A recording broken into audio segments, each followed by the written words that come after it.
The fighting in Gaza may have paused, a temporary reprieve in what has been a relentless and devastating conflict. The guns have fallen silent, at least for now, and the skies are no longer filled with the terrifying sounds of airstrikes and explosions. But the silence is heavy, laden with the weight of loss, trauma, and uncertainty.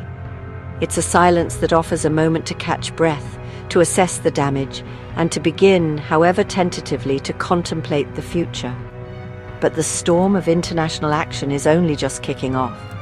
The world is now grappling with the aftermath of the conflict, and the pressure is mounting on international bodies, governments, and organizations to respond effectively. Diplomatic efforts are intensifying, with leaders from around the globe engaging in discussions and negotiations aimed at finding a lasting solution to the crisis. The international community is mobilizing to provide humanitarian aid, address the urgent needs of the affected population, and hold those responsible for war crimes accountable. This is a critical moment, a turning point that could determine the future of Gaza and the wider region. The recent Gaza ceasefire has brought a fragile silence, a much-needed respite from the violence that has engulfed the region for far too long. The streets, once filled with the sounds of conflict, are now eerily quiet, bearing witness to the devastation that has been wrought. This silence, however, is not peace. It is a temporary cessation of hostilities, a fragile truce that could easily be shattered. The underlying issues that fueled the conflict remain unresolved, and the potential for renewed violence looms large, but the scars run deep. The physical scars are evident in the shattered buildings, the ruined infrastructure, and the mountains of rubble that now dominate the landscape. But the emotional and psychological scars are even more profound. Generations have been traumatized by the violence, and the wounds of loss and displacement will take years, if not decades, to heal. The task of rebuilding Gaza is immense, not only in terms of physical reconstruction, but also in terms of restoring hope and fostering reconciliation. Over the past year, the world has watched, often in horror and disbelief, as the situation in Gaza deteriorated. News reports have painted a grim picture of escalating violence, civilian casualties, and a deepening humanitarian crisis. World leaders have expressed concern, issued statements of condemnation, and called for an end to the conflict. But words alone are not enough. The international community must now translate its concern into concrete action, providing meaningful support to the people of Gaza and working towards a just and lasting resolution to the conflict. As the humanitarian crisis exploded, the situation on the ground became increasingly desperate. The already vulnerable population of Gaza found itself facing unimaginable hardship, with limited access to basic necessities and a constant threat to their safety and well-being. Displacement camps swelled with families who had lost their homes, seeking shelter and security in overcrowded and unsanitary conditions. The humanitarian response has been hampered by restrictions on access and a lack of resources, leaving many in dire need of assistance. Millions without food, struggling to find their next meal amidst widespread shortages and disruptions to supply chains. The conflict has exacerbated existing food insecurity, leaving countless families facing hunger and malnutrition. Humanitarian organizations are working tirelessly to distribute food aid, but the scale of the need far exceeds the available resources. The long-term consequences of food insecurity could be devastating, particularly for children who are at risk of stunting and developmental delays. Water or homes. Access to clean water has become a critical issue, with infrastructure damaged and supplies dwindling. Families are forced to rely on contaminated sources, increasing the risk of waterborne diseases. The lack of adequate sanitation facilities further exacerbates the health crisis. And for those who have lost their homes, the future is uncertain. They face the daunting task of rebuilding their lives from scratch, with little or no support. The psychological toll of displacement is immense, leaving many feeling lost, hopeless, and alone. Amnesty International now says what many feared, that the actions taken during the conflict may constitute serious violations of international law. Their investigation has uncovered evidence of war crimes and crimes against humanity, raising serious questions about accountability and justice. The report calls for an independent and impartial investigation into the alleged violations and for those responsible to be brought to justice. The findings of Amnesty International add to the growing chorus of voices demanding accountability for the events in Gaza.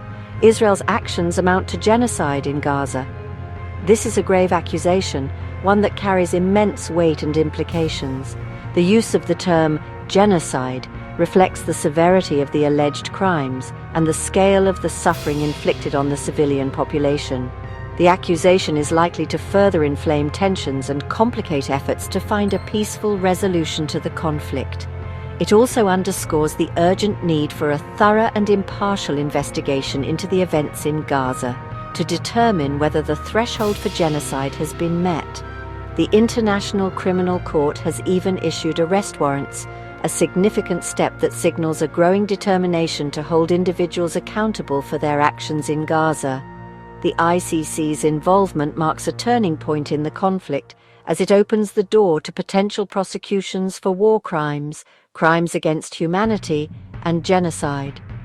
For top leaders, individuals who hold positions of power and authority, and who are alleged to have been responsible for ordering or overseeing the commission of serious crimes, the issuance of these warrants sends a clear message that no one is above the law and that those who commit atrocities will be held accountable, regardless of their position or status, signaling a new level of accountability.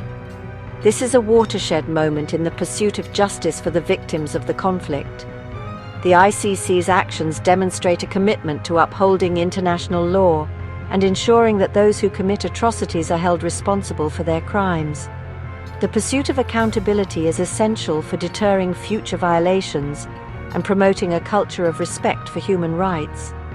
Countries are taking sides, aligning themselves with either Israel or Palestine, or attempting to navigate a neutral path amidst the complex geopolitical landscape. The conflict has exposed deep divisions within the international community, with some nations offering unwavering support to Israel, while others express solidarity with the Palestinian people. Some European nations have formally recognized Palestine as a state, a symbolic but significant move that reflects growing international support for Palestinian self-determination. This recognition is a powerful statement of solidarity with the Palestinian people and a rejection of the status quo. It also puts pressure on other nations to follow suit, potentially paving the way for a more just and equitable resolution to the conflict, while others have cut diplomatic ties with Israel completely. This is a drastic measure, typically reserved for situations where relations have deteriorated to an irreparable point. The severing of diplomatic ties sends a strong message of condemnation and signals a complete breakdown in communication and cooperation. It also isolates Israel on the international stage, potentially increasing pressure on the government to change its policies. And still, the United States stands by Israel, reaffirming its unwavering commitment to the country's security and its right to defend itself. This long-standing alliance is rooted in shared strategic interests and a deep-seated political and cultural affinity. The United States has consistently used its diplomatic and economic power to support Israel on the international stage, often shielding it from criticism and condemnation, providing both military and diplomatic support.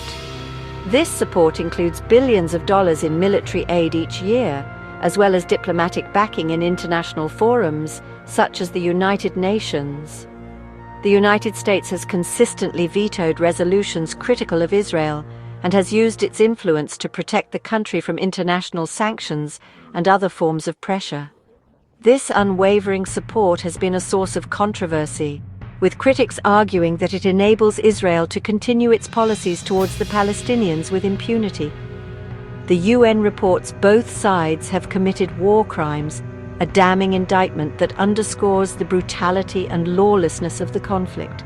The report details evidence of indiscriminate attacks on civilians, the use of prohibited weapons, and other serious violations of international humanitarian law.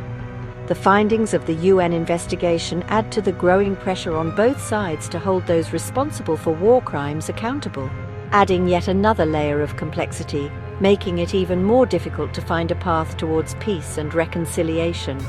The allegations of war crimes further polarize the parties involved and make it harder to build trust and engage in meaningful negotiations. The international community must now grapple with the challenge of addressing these allegations, while simultaneously working to de-escalate the conflict and promote a lasting solution to an already tangled crisis. The Israeli-Palestinian conflict is one of the most intractable and complex disputes in the world, with a long and bloody history.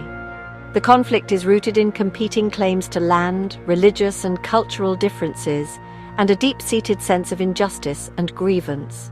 The involvement of regional and international actors further complicates the situation, making it difficult to find a solution that is acceptable to all parties. For everyday people in Gaza, the struggle isn't over.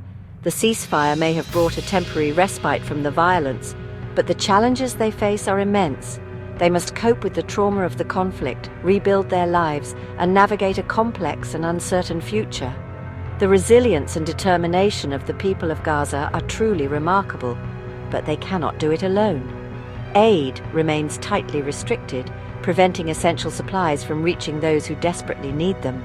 The restrictions on movement and access imposed by Israel have severely hampered the humanitarian response, leaving many people without food, water, and medical care. The international community must pressure Israel to lift these restrictions and allow humanitarian aid to flow freely into Gaza, and rebuilding lives is a daily fight. The task of rebuilding Gaza is immense, requiring a massive investment of resources and a sustained commitment from the international community. But beyond the physical reconstruction, there is also a need to address the emotional and psychological wounds of the conflict.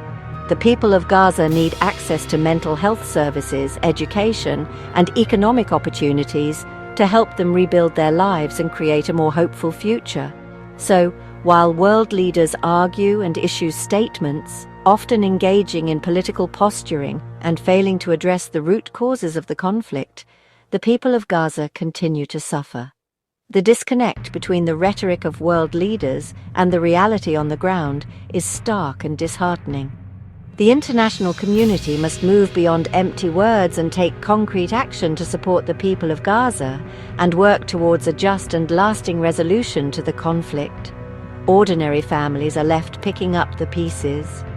They are the ones who bear the brunt of the conflict, losing loved ones, homes, and livelihoods. They are the ones who must cope with the trauma and rebuild their lives in the face of immense challenges. Their resilience and determination are an inspiration, but they deserve more than just our admiration.